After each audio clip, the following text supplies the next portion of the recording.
Boa noite a todos. Que a paz do Mestre Jesus esteja conosco. Agradecemos a todos a presença.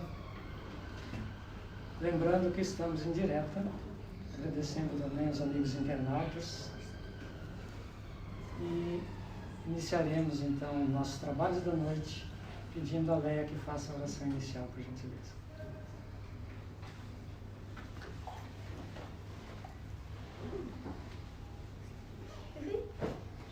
Amado Mestre Jesus, que nós possamos então neste momento, unidos em pensamento, agradecer pela oportunidade de estarmos aqui reunidos em teu nome.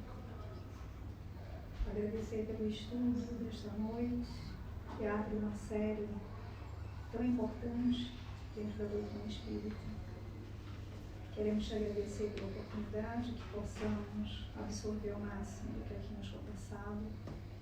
Agradecer a espiritualidade que vem ter conosco, iluminando e protegendo este lugar.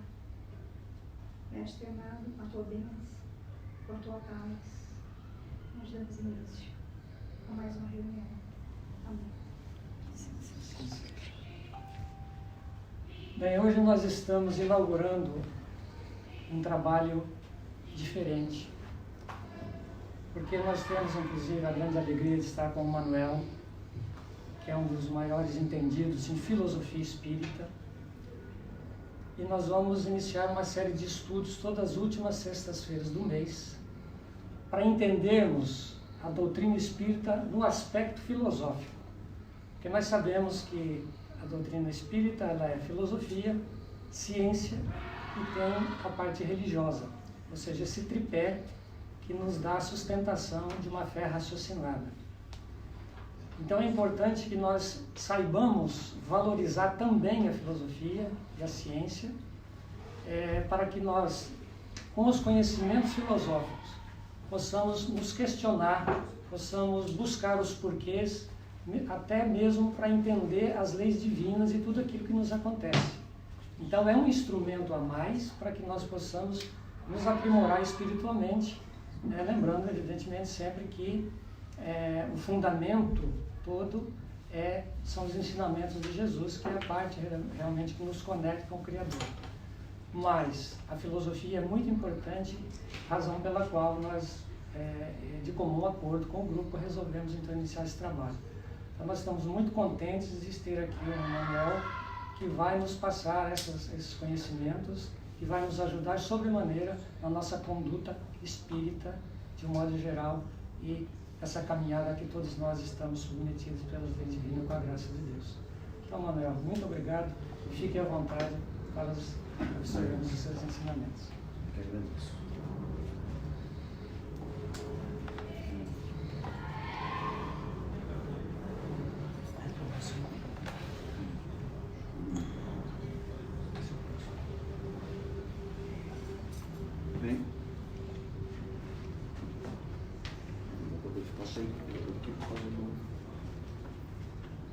Que a doce paz do nosso amado Mestre envolva os nossos corações, este ambiente, né, e os nossos,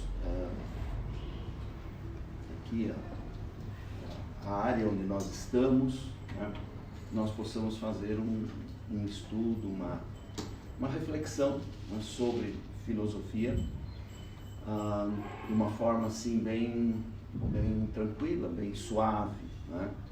Porque quando se fala em filosofia, normalmente as pessoas, vamos dizer, torcem o nariz, né? A filosofia parece uma coisa difícil, uma coisa complicada, né? Não é bem assim. Existe a parte complicada, como existe em tudo, né? Existe um lado mais complexo, né, mesmo do pensamento humano, mas filosofia, a própria palavra filosofia nos diz que é o amor ao saber, né? Philo, amor, sophia, saber, ou sabedoria. Então, a doutrina espírita nos coloca diante de uma realidade é insofismável, né? Quando no Evangelho segundo o Espiritismo, no capítulo 6, o Espírito da Verdade, ou de verdade, já existe uma questão filosófica, né, na denominação da verdade ou de verdade, né? E quando a gente fala de verdade, parece que existe um espírito de mentira. Não é bem assim, né? Como está denominado na Bíblia, espírito de verdade. Tá?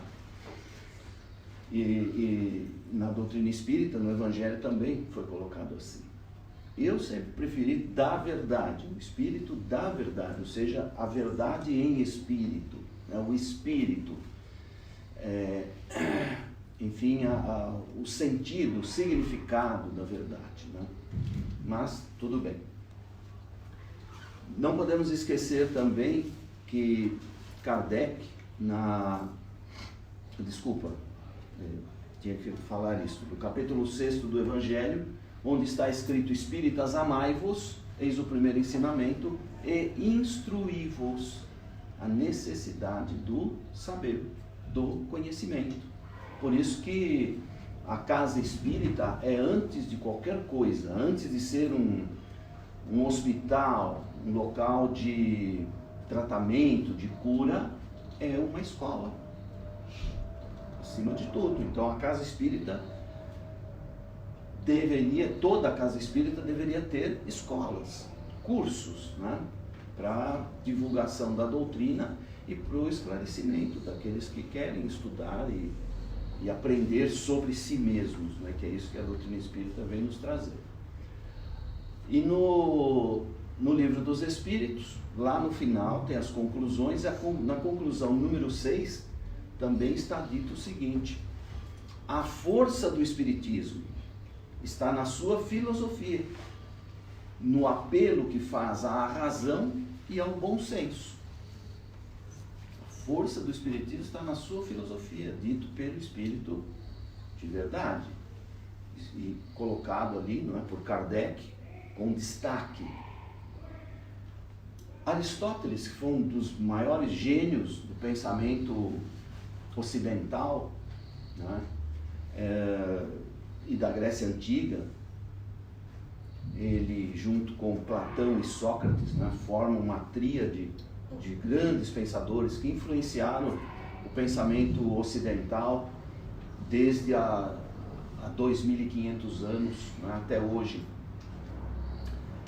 O Aristóteles dizia, e está escrito no livro Metafísica do Aristóteles: o homem tem por natureza o desejo de saber. É da natureza humana. E por que é da natureza humana? A doutrina espírita vem nos revelar como seres inteligentes, não é? O princípio inteligente, ou os seres inteligentes da criação. Do que é que se alimenta a inteligência? De saber, de conhecimento. Por isso a importância da filosofia, né? Porque ela está, vamos dizer assim, nas entranhas do ser. Ela decorre da própria essência divina que somos nós. Criaturas, filhos da inteligência suprema do universo. Por isso a importância da filosofia, por isso a importância do filosofar. Filosofar é o quê? Refletir, não é? Pensar sobre coisas importantes, não é? Então, isso é que a filosofia, de um modo geral, vai trazer para nós, né? Essa ideia do pensar coisas importantes, em primeiro lugar, e depois pensar o próprio homem. E a filosofia espírita, no final, vai trazer o pensar sobre nós mesmos. Não mais sobre a espécie humana, mas sobre cada um de nós, sobre a nossa essência, né? Quem somos nós? De onde viemos? Né? Qual é a nossa destinação? Para onde vamos? O que é que estamos fazendo no mundo? O que é que vimos fazer a cada encarnação? Então, é esse pensar que importa. A filosofia espírita não é, vamos dizer assim, propriamente um ramo da filosofia tradicional, mas ela é uma, digamos, uma consequência natural da própria história da filosofia. A filosofia espírita, dita por Herculano Pires, que é o filósofo espírita por excelência dos tempos, dos nossos tempos, não é? Dos tempos contemporâneos, ele que Emmanuel chegou a dizer que foi o melhor metro que mediu Kardec, portanto, dentro do movimento espírita brasileiro e internacional, enfim, movimento espírita em geral, Herculano foi quem melhor compreendeu a doutrina espírita. Ele, aos 40 anos de idade, entrou numa faculdade de filosofia, se formou e depois foi dar aula de filosofia, lá no interior de São Paulo, em Araraquara, né? Então ele entendia perfeitamente a filosofia e escreveu vários livros onde ele traz a essência do seu pensamento. Por exemplo, em Agonia das Religiões, é onde ele trata dos princípios doutrinários, tá? Apenas para a gente entender a importância da filosofia dentro do espiritismo e para a vida, não é? Eu sempre digo que o espiritismo deu sentido à minha vida, como tenho certeza que dá sentido à vida de todos nós. E por quê? Porque nós aprendemos através da filosofia espírita que sentido é esse, o que é que nós estamos fazendo aqui, o que é este mundo para nós, né? E como é a nossa evolução. Dentro da doutrina espírita que nós vamos encontrar a mais perfeita teoria da evolução espiritual. Darwin falou da evolução das espécies, né? Isso é o lado material da vida na Terra. O espiritismo nos focaliza o lado espiritual. Esse, não é, o espírito, do espírito imortal. Os seres vivos na Terra são mortais. Nós mesmos, né, como seres humanos. Então, a filosofia espírita está, de uma certa forma, é o complemento, né, da filosofia em geral. Dentro da própria história da filosofia, que tem mais de 2.500 anos, começou lá no século VI, antes de Cristo, na Grécia, né? E percorreu os tempos históricos de lá para cá, né? Começando na Antiguidade, atravessando a Idade Média, a Idade Moderna, chegando aos dias de hoje, né? Que ainda se estuda nas universidades e muita gente se dedica a isso, inclusive a ensinar a filosofia, né? Então, a doutrina espírita, a filosofia espírita, é a parte final, é o coroamento, digamos, de toda a história, dessa história da filosofia de 2.500 anos.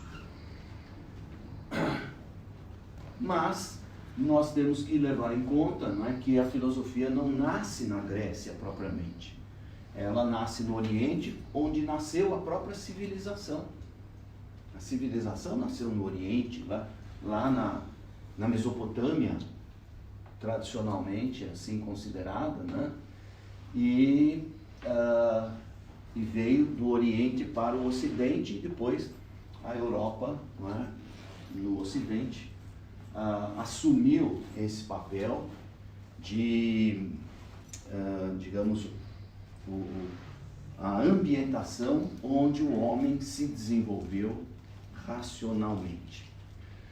Lá, antes da filosofia grega, então, na filosofia oriental, nós tínhamos uma filosofia ainda muito envolvida, não é, com a religião, porque foi no Oriente, foi na Índia, por exemplo, que nasceu o maior número de religiões, que existem até hoje, tá? Então há ali uma filosofia, claro, uma filosofia religiosa, né? Uma filosofia onde despontam algumas criaturas importantes, como na China, por exemplo, né? Lao Tse, Confúcio, né? E assim a gente, quando pega um livro de história da filosofia, vai ver algumas expressões, né, desses pensadores. Por quê? Quem eram eles? Né? Eram precursores do Cristo, enviados de Jesus à Terra para ensinar o homem a pescar. Para ensinar o homem a pensar. Né? Antes deles, aqui no Ocidente, nós tínhamos ainda aquele período do pensamento mágico. O homem não tinha aprendido a raciocinar. É o pensamento mágico, é a imaginação, né? O que é isso? O André Luiz, no livro Evolução em Dois Mundos, mostra que quando o homem aprende a falar, né, nasce para ele a responsabilidade e ele começa a pensar. A partir daí tem o pensamento contínuo, né? E ele olha para o céu, por exemplo, né, e se sente esmagado diante daquela imensidão. E ele começa a se perguntar, né? Já que é da natureza humana perguntar, já que é da natureza humana, né, ter a curiosidade de saber. Então ele fica ali, né, perplexo. O que é isso? Né? Quando o indivíduo toma consciência da realidade à sua volta, para depois, num outro tempo, ter consciência de si mesmo. Essa é a, vamos dizer assim, a linha natural, né, do conhecimento. Primeiro, nós olhamos à nossa volta, como hoje a gente fala, né? Muito mais fácil você olhar para o outro, apontar os defeitos do outro, do que assumir os seus, né? Ou seja, a gente está sempre olhando para fora. E a doutrina espírita vem nos ensinar a olhar para dentro. Então, lá nos primórdios, né, o que acontece é isso. O homem toma consciência da realidade à sua volta e começa a observar tudo, a natureza, evidentemente. Né? Tudo que estava ali, o céu, o mar, né, as florestas, os animais, e ele começa então a se perguntar o que é tudo isso. Né? Então, aí que começa o desenvolvimento da razão, mas ainda dentro do imaginário, porque não existiam escolas, não existiam orientadores, né, para ensinar a pensar, a direcionar o pensamento. E então, a filosofia oriental vem, né, dentro desse contexto religioso. A religiosidade para o homem primitivo era muito importante, né? E ela aparece sob dois aspectos. A primeira alternativa estabelece a origem divina do saber. Ele é para o homem uma revelação presente. Mais uma vez, a questão da religião, não é? O divino. Então o homem se reporta a Deus nas mais variadas culturas. O que é Deus para o homem primitivo? Né? Em determinadas culturas, Deus é o sol, ou a lua, né? Ou o mar, ou as águas, ou enfim, né? ou alguma árvore. Algumas culturas antigas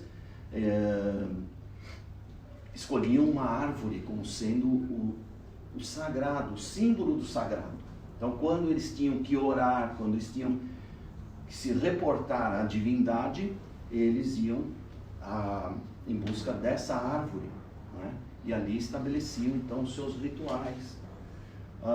Também animais, como nas sociedades totêmicas, né? Totem. Geralmente o totem era o animal ancestral daquela tribo. Né? Então assim vai. O Herculano, no livro O Espírito e o Tempo, vai falar vamos dizer assim, da lei de adoração, né? E os aspectos da adoração de acordo com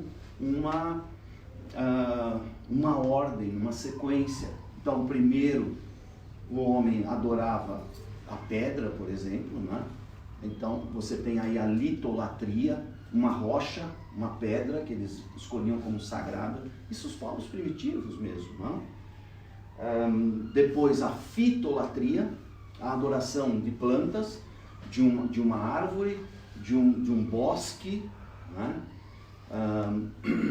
Depois, a zoolatria, a adoração do animal, o animal ancestral, né? Para chegar então finalmente na adoração de Deus humano, não é? No antropomorfismo. Então, isso tudo segue a própria linha da evolução, porque a nossa evolução começa no reino mineral, passa para o vegetal, para o animal, para chegar no reino hominal, né? Depois, nós vamos ver que a segunda alternativa, então, estabelece a origem humana do saber. Aí nós já entramos na filosofia ocidental, né? Ele é uma aquisição, uma produção do homem. E aí nós vamos ver como é que os primeiros filósofos raciocinavam, qual era a motivação deles, o que é que eles buscavam, afinal de contas, né? E então vamos ver que na Grécia Antiga se formaram várias escolas, mas não escola como a gente entende hoje, não tinha um prédio, uma escola. Escola significava apenas tempo livre, ócio, lazer, que o homem usava, né, para finalidade de aprender, de se instruir, talvez, e depois o ginásio, né, onde ele praticava exercícios físicos, né, o ginásio, como nós chamamos. Então, há uma sequência aqui, quer dizer, primeiro, né, a questão do espírito, né, e depois a parte física. Com o tempo, o ginásio, né, superou a escola, porque o homem grego, né, ele se dedica muito ao culto do corpo. Tá? Então, com isso, as escolas filosóficas, elas vão se voltar mais para o elemento material da vida. Tá? E a primeira escola, então, vem a ser a escola jônica. Tá? A Jônia é essa região aqui, nessa parte é onde hoje fica a Turquia. Isso era chamada Anatólia, né? Ou Ásia Menor, é o cantinho da Ásia aqui, não, o bico da Ásia. Então, ali se formou uma comunidade grega. O que acontecia naqueles tempos, não é? Tempos antes, séculos anteriores, ainda estava tudo por fazer. E aí a Grécia, que não era ainda a Grécia, evidentemente, não existiam esses países, né? Existiam as culturas. Eles eram frequentemente atacados, né, por outros povos, principalmente os persas. E aí o povo grego, né, que estava ali naquele território, fugia para não serem mortos, para não serem capturados como escravos. Então uma parte veio para o Oriente, né, e outra parte para o Ocidente.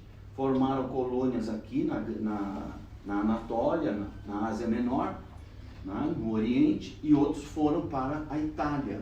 Então nesses dois espaços se formaram escolas importantes de filósofos, né? Então, Huberto Holden, um grande filósofo cristão, nascido em Santa Catarina, de origem alemã, né? Ele tem livros belíssimos, já desencarnado há muito tempo.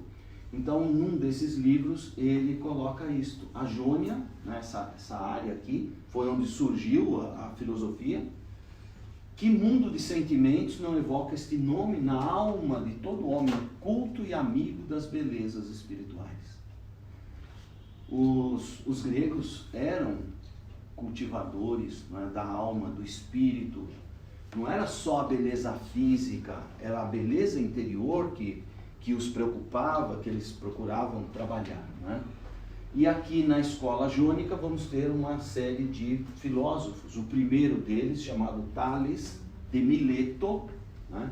Mileto fica aqui, mais ou menos nessa área, aqui onde está a Jônia, né? Mais ao sul, Miletus, onde está Éfeso também, uma cidade importante da Ásia Menor. E em Mileto surgiu Tales, chamado Tales de Mileto. Foi o primeiro, é considerado o pai da filosofia ocidental, o primeiro filósofo ocidental.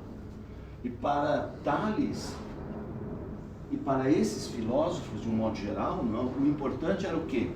Eles buscavam o princípio das coisas. Vejam vocês. E quando a gente pega o livro dos Espíritos, lá no início, o livro primeiro é o quê?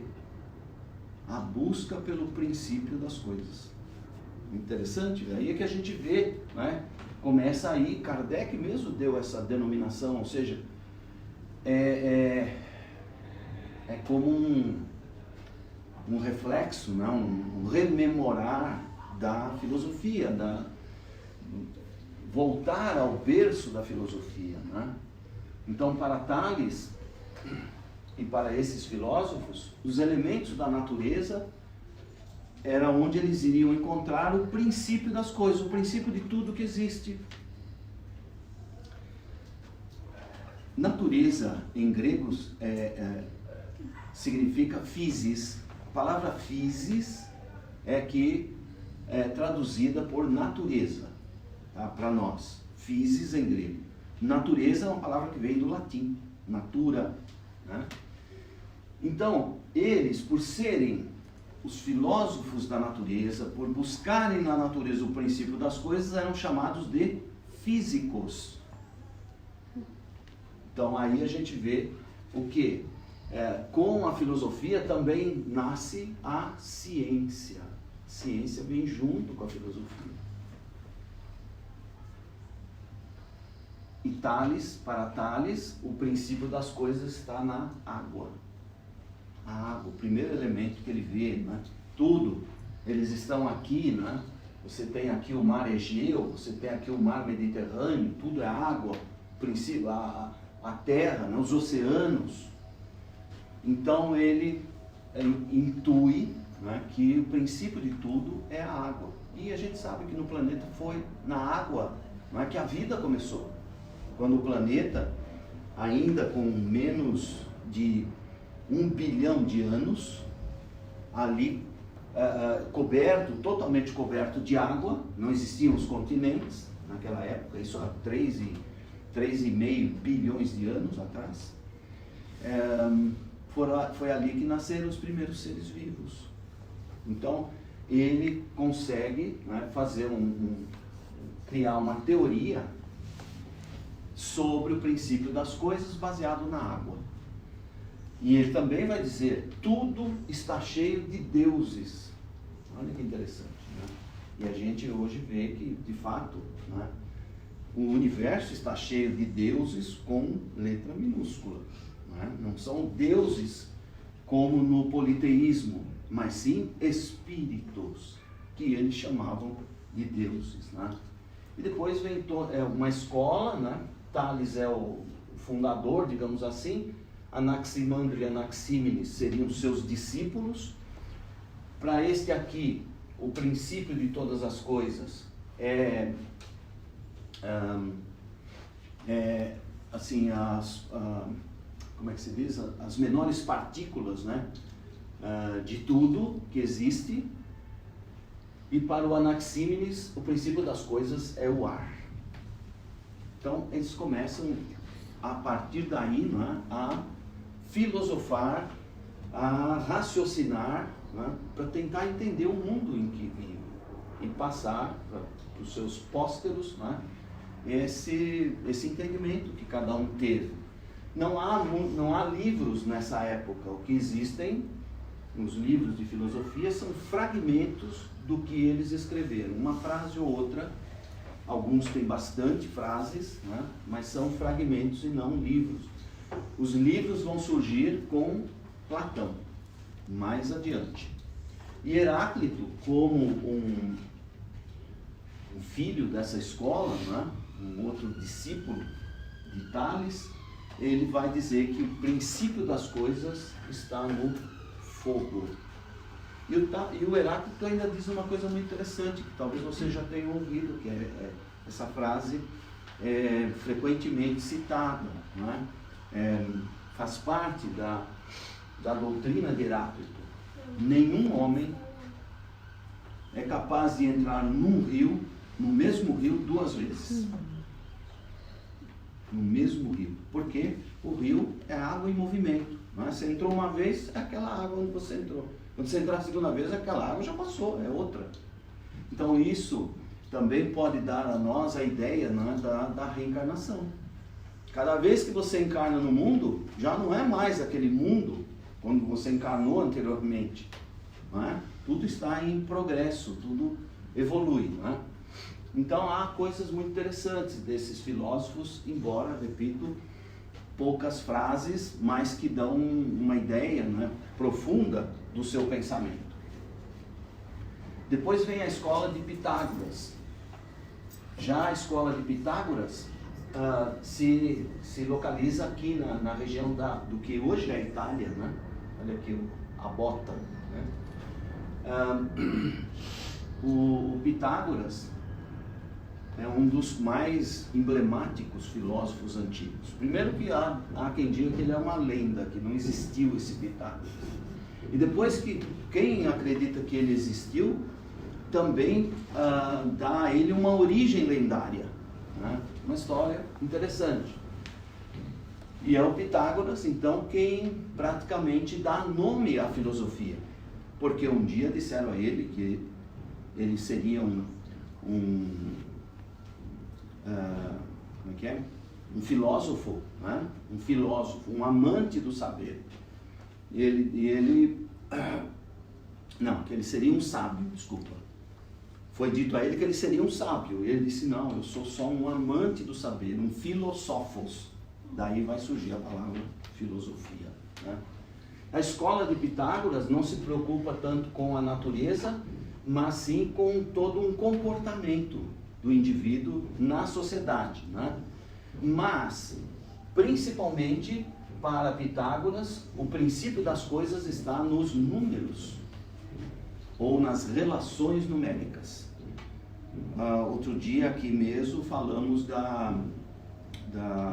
número áureo, né? Que se encontra em toda a natureza. O próprio Isaac Newton, o pai da ciência britânica, digamos assim, ou da ciência moderna até, né? Ele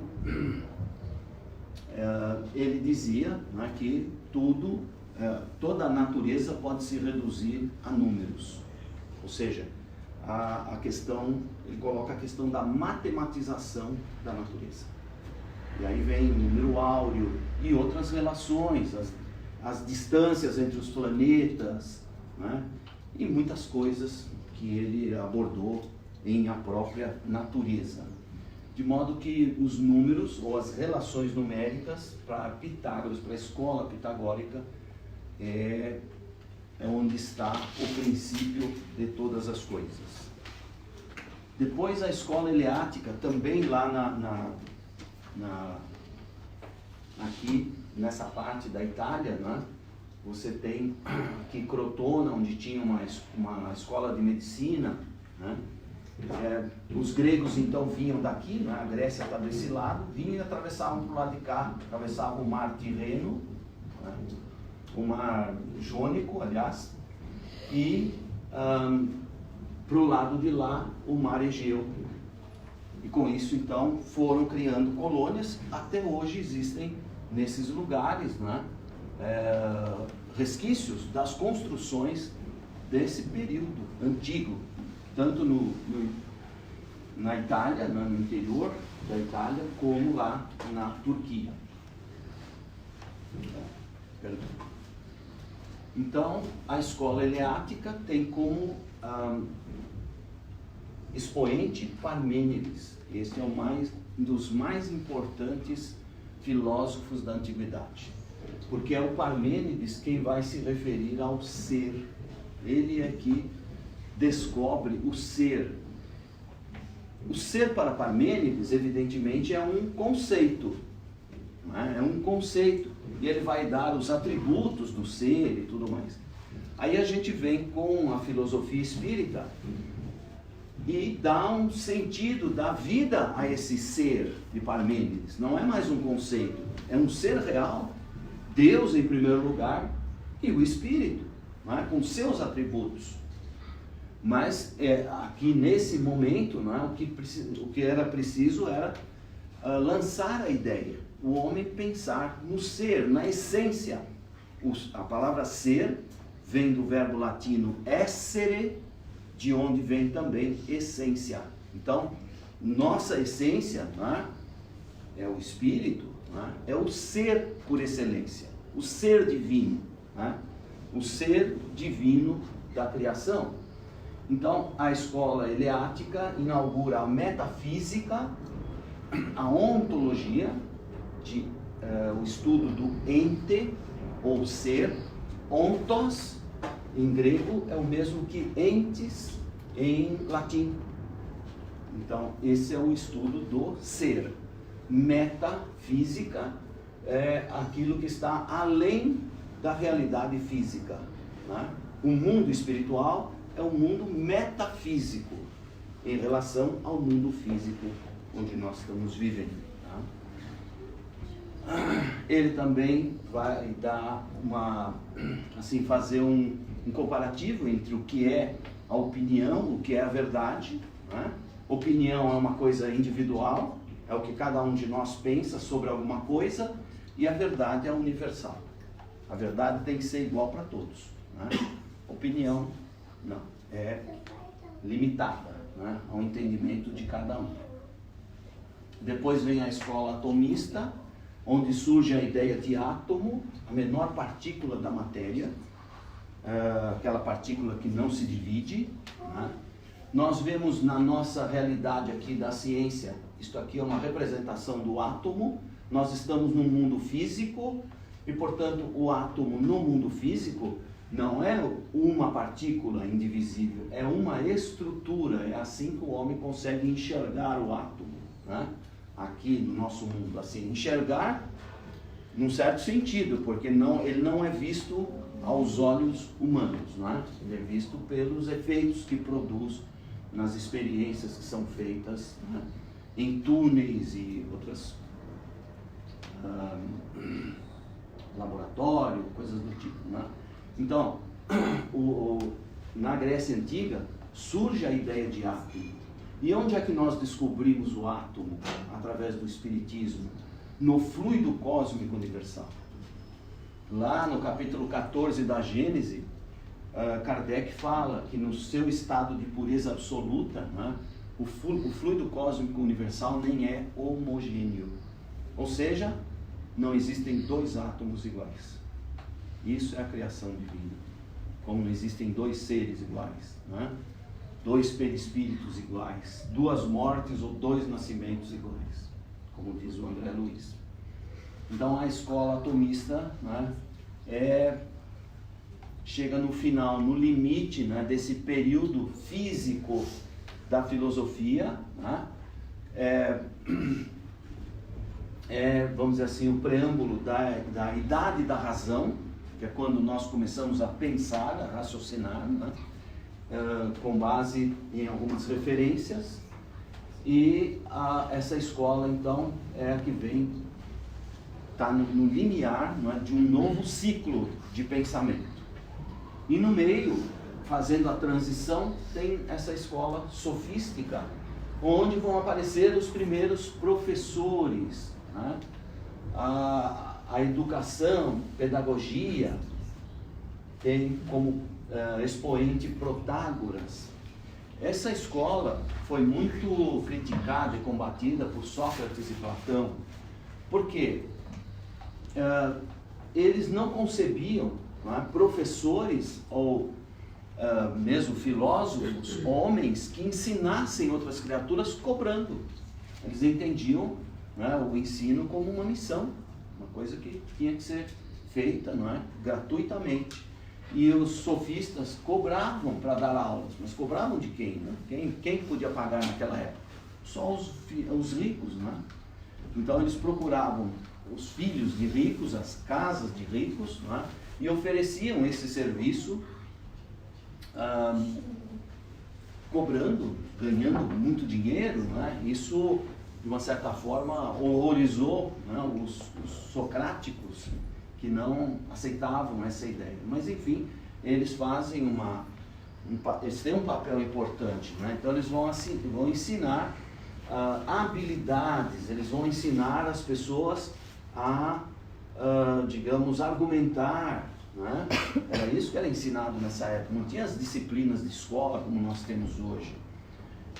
Ensinar a pensar, ensinar a discutir, a debater, não é? Como um advogado no tribunal, né? Aqui os primeiros advogados são instruídos pelos sofistas, que eles ensinam mesmo a argumentar, contestar, não é? Rebater certos argumentos, mas cobrando, não é? Então eles são chamados os primeiros mercenários da educação. Tá certo que hoje em dia tem muito professor que também é chamado assim, né? Mesmo ganhando uma miséria, né? Tem gente que ainda pensa que o professor é um mercenário, né? Alguns professores, mas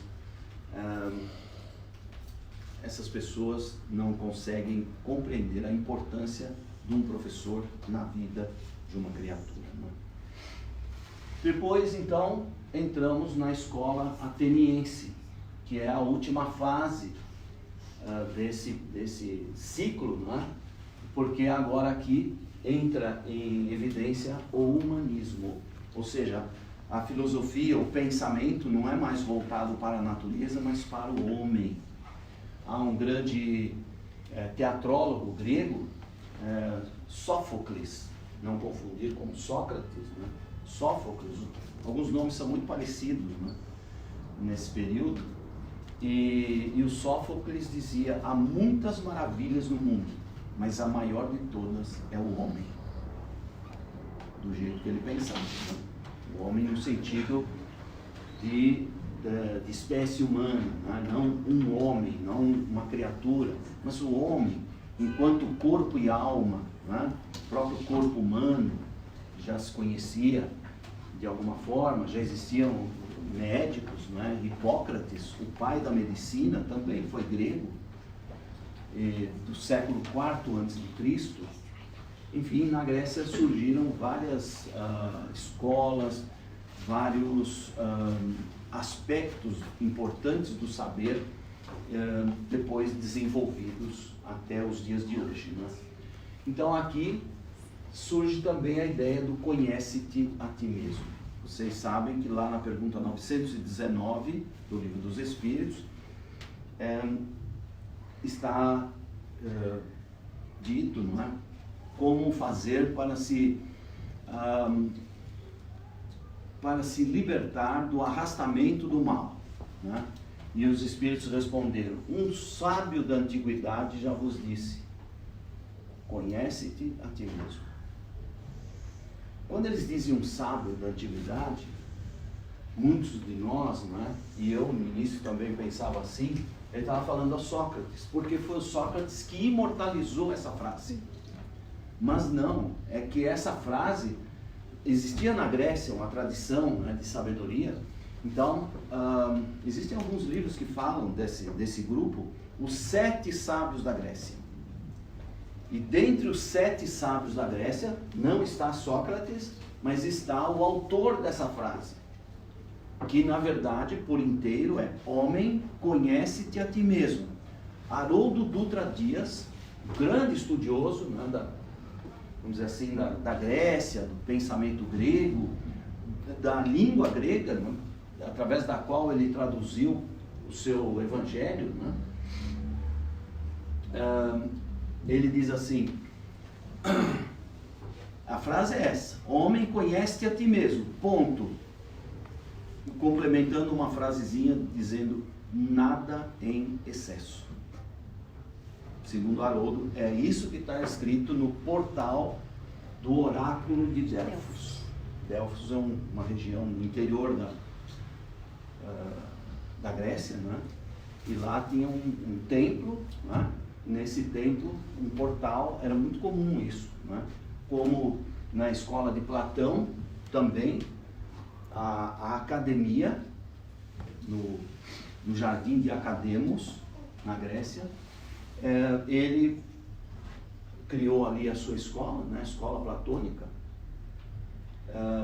com o porte de uma universidade. Dizem que as universidades surgiram na Europa no século 11, 12, né, 13, as primeiras grandes universidades, que elas teriam sido projetadas com base na academia de Platão, como era a academia, com as suas divisões, departamentos, biblioteca e tudo mais, né? Não sei se é isso, mas na academia também existia um portal. E ali o Platão mandou escrever o seguinte: não entre aqui na academia, na faculdade, na universidade, né, quem não for geômetra. Imagina, né? Parece que ele só admitia então gente com conhecimentos de matemática. O que é um geômetra? Geo, terra, metro, medida. Portanto, não entre aqui quem não for geômetra, não entre aqui quem não souber medir a terra, quem não souber interpretar a vida no mundo, o sentido desse planeta, né? O que é isso? Medir é nesse sentido de conhecer o planeta, o mundo em que você vive. E finalmente o Aristóteles, o Anaxágoras, é conhecido como sendo o mestre de Sócrates. A gente fala no Sócrates como um sábio, e de fato Emmanuel, no livro A Caminho da Luz, se refere a isso, né? O Sócrates era um verdadeiro sábio, Platão foi discípulo de Sócrates. Não se comparam esses espíritos para Emmanuel. O espírito elevado é o Sócrates. O Platão também se imiscuiu em questões do mundo, política e tudo mais, né? E se deu mal, até chegou a ser preso, vendido em praça pública como escravo, foi colocado lá para ser vendido, né? E um amigo passando viu, comprou e o libertou. Foi como ele se livrou, né? Acaso? Claro que não. Então foi uma experiência que ele nunca mais esqueceu, porque dali por diante ele nunca mais se meteu também na política de lugar nenhum, né? Mas o Anaxágoras, ele também tem o seu pensamento, e o Anaxágoras vai dizer que tudo está em tudo. Vamos dizer assim, a síntese do pensamento de Anaxágoras, né? Ele se refere ao infinitamente pequeno e ao infinitamente grande. Quando fala do infinitamente pequeno, ele é o primeiro a elaborar uma teoria atômica. O Demócrito e Leucipo falaram do átomo, não é? Lançaram a ideia de átomo, mas foi o Anaxágoras quem elaborou uma teoria sobre o átomo, teoria atômica.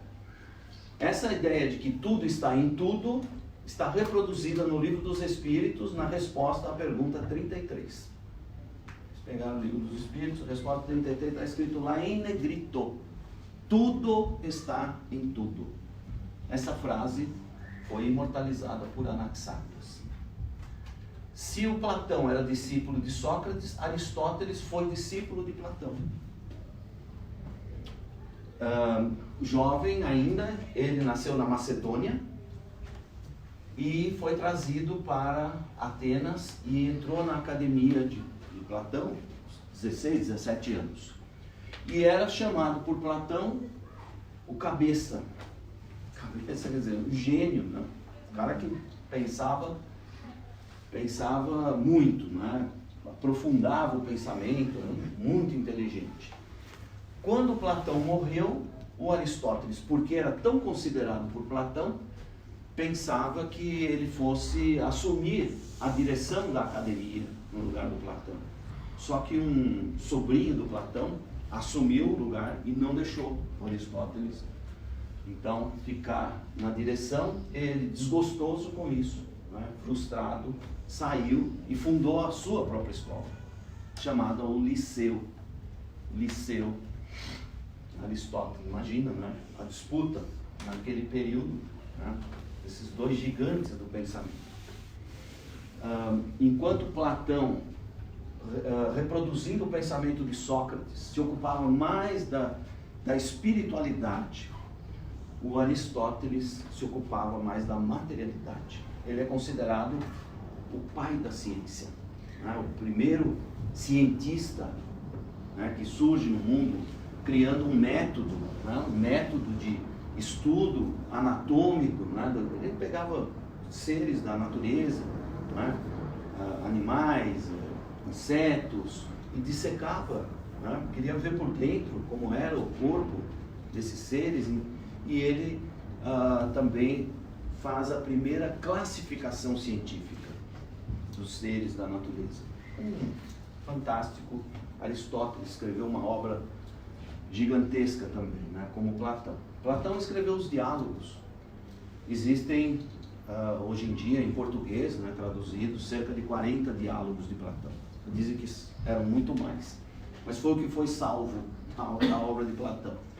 O Aristóteles escreveu vários textos que acabaram sendo compilados em inúmeros volumes, tá? E daí se encerra então com essa escola, com a questão dos livros, né, dos escritos deixados para a posteridade. Encerra-se esse período da filosofia. Quando a gente entra no estudo do cristianismo, na Idade Média principalmente, vamos ver que Platão e Aristóteles dividem o pensamento religioso. Porque a Idade Média é dividida em dois segmentos, né? Quando se fala da religião, da doutrina católica ou cristã, Platão é o representante da patrística, que é a doutrina dos padres, os pais da igreja, né? Aqueles primeiros que formularam as teorias, que desenvolveram a doutrina do catolicismo, né?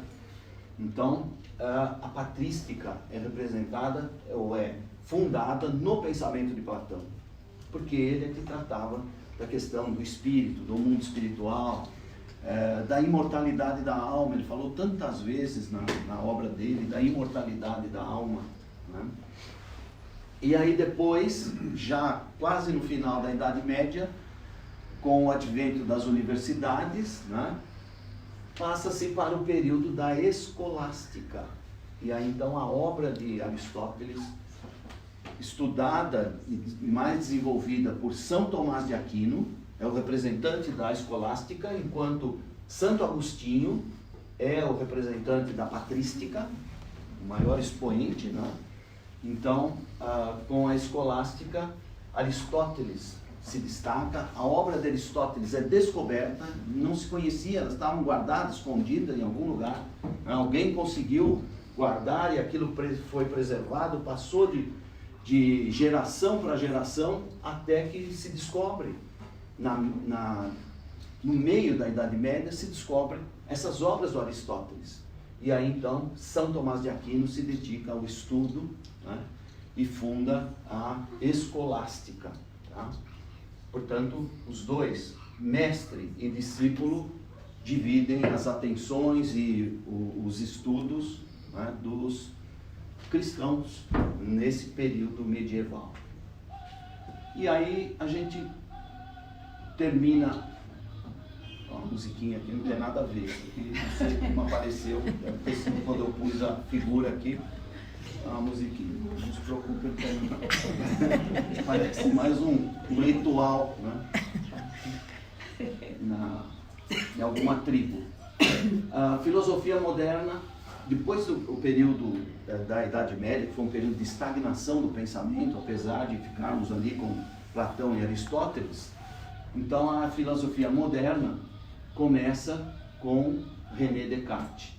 no final do século XVI, né, e durante uma boa parte do século XVII, Descartes desponta como o pai da filosofia moderna. É ele que inaugura a filosofia moderna, o maior expoente. Descartes pode ser considerado um precursor da filosofia espírita, porque é o Descartes que vai estudar a questão das substâncias.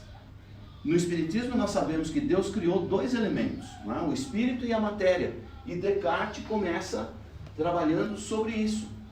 Por isso que quando a gente fala de um sistema, não é, dual, fala-se no cartesianismo, porque ele estuda os dois elementos à parte.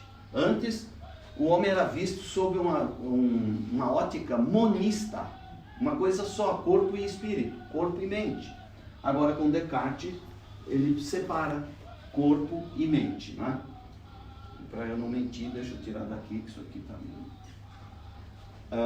então, não adiantou. Volta. Essa é uma obra que eu recomendo, porque é uma joia. Meditações sobre a filosofia primeira, a obra do Descartes. É aqui que ele desenvolve, né, a ideia da trindade das substâncias: Deus, Espírito e matéria. Descartes é o primeiro a falar nisso: Deus, Espírito e matéria.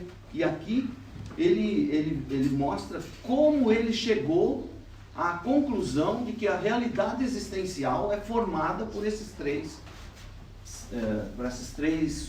instâncias, né? Deus, Espírito e matéria.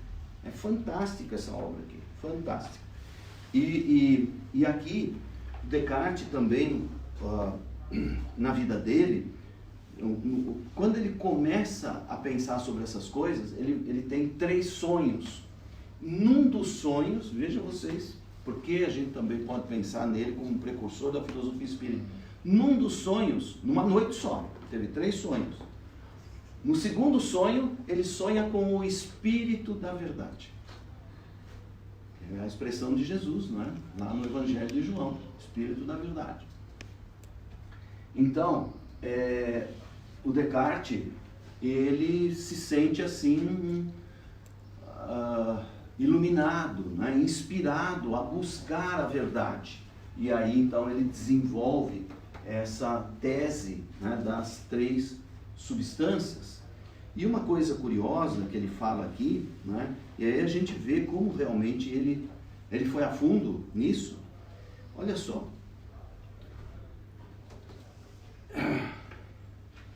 Olha o que ele diz aqui. Ouvi outrora de homens a quem foram cortados uma perna ou um braço, que ainda algumas vezes lhes parecia sentirem dores na parte do corpo que faltava. A gente não estuda isso na doutrina espírita? E embora me pareça que a totalidade do espírito está unida à totalidade do corpo, todavia reconheço que se corta um pé ou um braço, ou qualquer outra parte do corpo, nada é por isso subtraído ao espírito. A gente corta o corpo, mas não corta o quê? O perispírito. É por isso que as pessoas que têm um membro amputado, né, sente que parece que o membro ainda está lá, ou sente dor numa perna, numa parte que já não tem mais. O perispírito continua lá. O perispírito não se amputa. Amputa o corpo físico. Pois não. Pergunta demais. Não, por favor. Faz sentido o que ele falou, mas também tem a parte da ciência que explica que é aquela sensação fantasma que você tem quando você tem um membro removido. Isso. Por causa ainda que o cérebro ainda emite aquela sensação memória, né?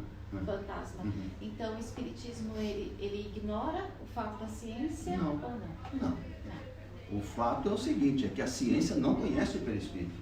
Sim. A ciência se baseia na parte física. No cérebro, no corpo. Então ela procura uma explicação para aquilo no físico. Mas a causa verdadeira está no espírito, no perispírito. Mas a ciência não é como as doenças, não é? A doença aparece no corpo, mas onde é que está a causa? A matriz no perispírito. Não no espírito. O espírito digamos, o espírito é incorruptível, imaculável, intocável. Por isso ele tem um perispírito. O perispírito é o escudo, é a armadura que protege a essência divina. Ela não pode ser atingida, né?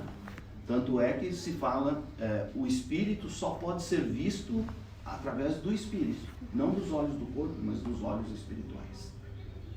Ou como disse Saint-Exupéry, o essencial é invisível aos olhos, estes olhos aqui, mas não os olhos do espírito, né?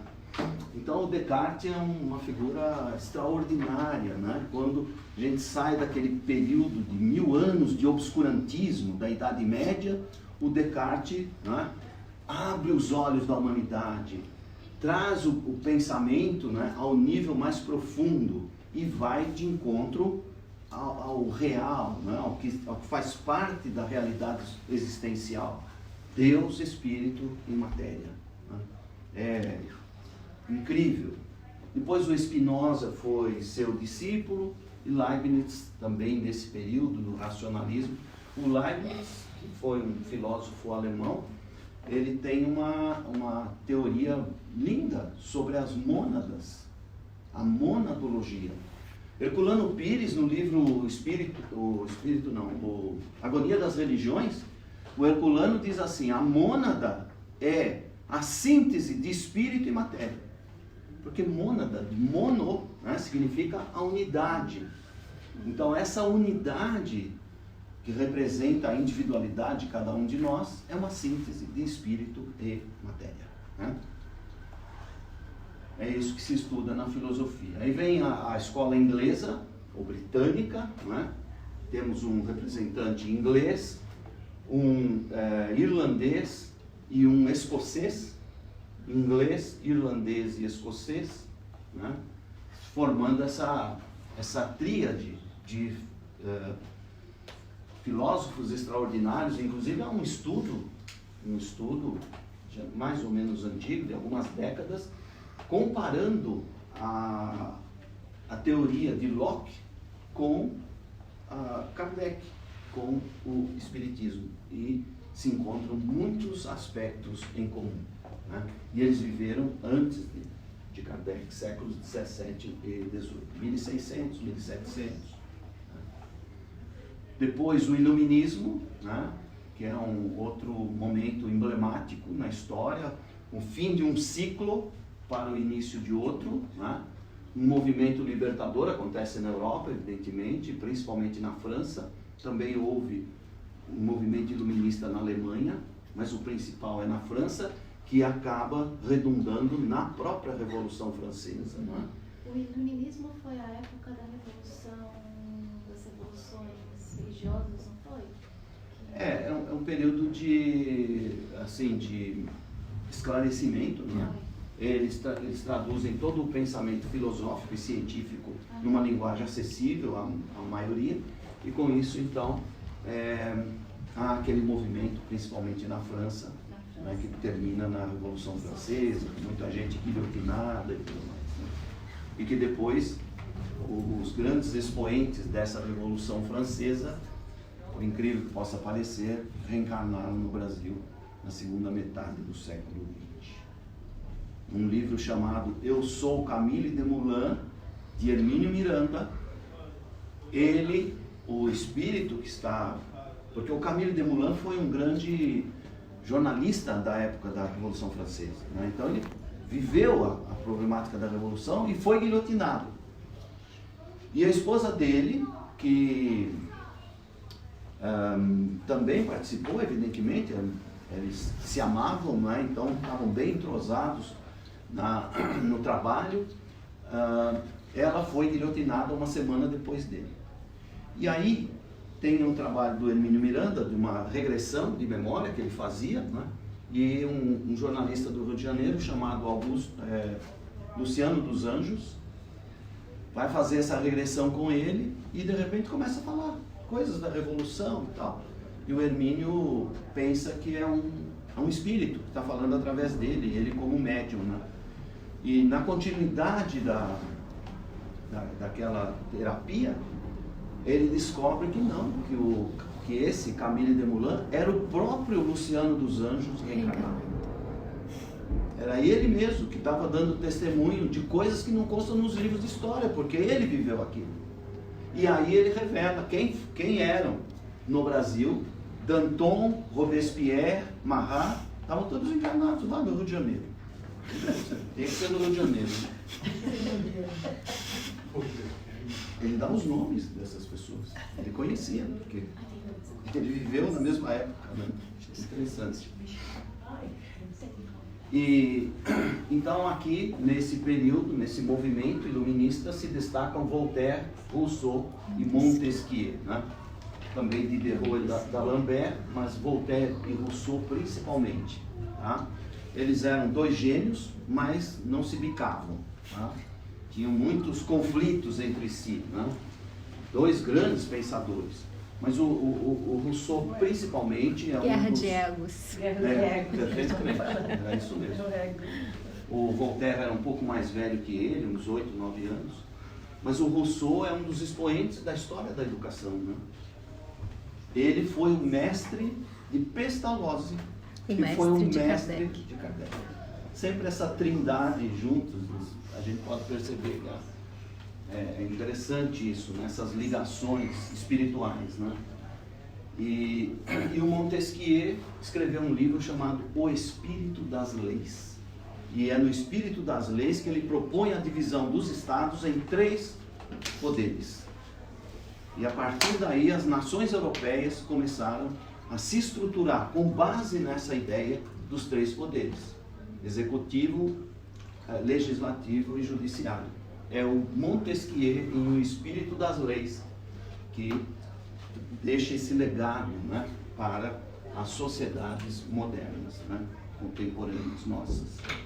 Finalmente a escola alemã, finalmente não, uma das últimas, né, vem com Kant, Hegel, principalmente, né, é o fim de um período, mais uma vez, mais um ciclo se fecha, né, e depois entra o existencialismo, que é o movimento filosófico que ainda hoje existe e que se tornou mais denso depois da Segunda Grande Guerra, quando o homem, né, se vê totalmente perdido, angustiado, né? Que isso, o mundo vai acabar, né? Que essa guerra terrível.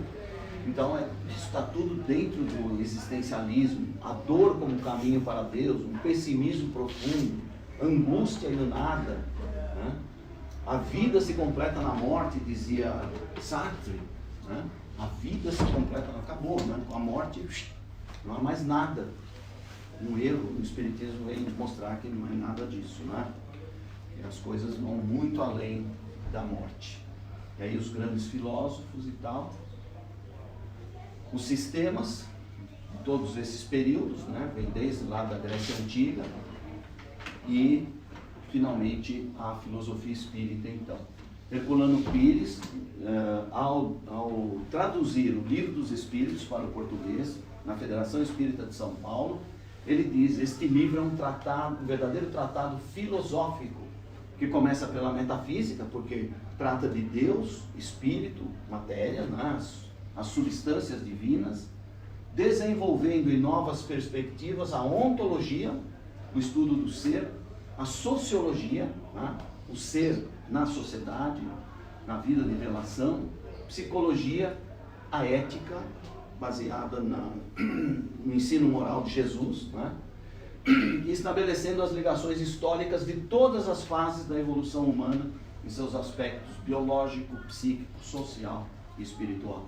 Então, toda a história da filosofia se resume aqui na filosofia espírita, né? Então, todos esses grandes filósofos têm um papel importante. Quando a gente estuda o Livro dos Espíritos, nós poderemos identificar dentro do Livro dos Espíritos as ideias de todos aqueles principais filósofos que nós falamos aqui há pouco, né? Então, isso é a filosofia espírita. E aí é que Kardec então coloca que a filosofia, a força do espiritismo está na filosofia, porque ela é a soma, não é, de todo o conhecimento humano adquirido nesses 2.500 anos, né, de esforços de desenvolvimento do raciocínio, da razão, e chega para nós o Espiritismo como uma doutrina racional. Até a fé é raciocinada, né? E tudo isso começa na Grécia Antiga, tá? Para desembocar no Espiritismo e pegar alguns de nós já preparados, né, para refletir, para estudar a doutrina espírita e, de uma certa forma, já aceitá-la como se algo que já fizesse parte de nós, né, que nós trazemos do passado. Desculpa, eu estou dando uma... Hein? E então é isso que eu queria mostrar para vocês hoje, né? Essa síntese, essa viagem no tempo, né? Para que a gente depois, ao estudar a filosofia espírita, a gente vai conseguir identificar em alguns momentos os pensamentos desses grandes filósofos do passado, né? Alguma pergunta? Estamos no fim, já terminamos, mas houve alguma pergunta rapidamente? Você estava explicando, Manuel, sobre Platão e Sócrates, e quando você volta os slides, tem uma pintura ali de Rafael, né? É isso, da Escola de Atenas, da né? Escola de Atenas. É engraçado que a imagem de Platão e de Sócrates, Platão está... Platão e Aristóteles. Platão aqui, Aristóteles. O Platão está apontando para o céu. Não, Aristóteles não. Platão apontando para cima e o Aristóteles com a mão para baixo. Um falando da espiritualidade e o outro da materialidade da Terra. E aqui no meio, né, esses grandes filósofos que eu citei estão todos retratados aqui nesse grupo, que meio confuso, né? Os da direita dizem que seguem mais a escola de Aristóteles, a coisa é possível. E o da esquerda é mais a escola platônica. É isso. Ok? Então, está encerrada esta nosso primeiro estudo sobre filosofia, né? Uma visão panorâmica da própria história da filosofia.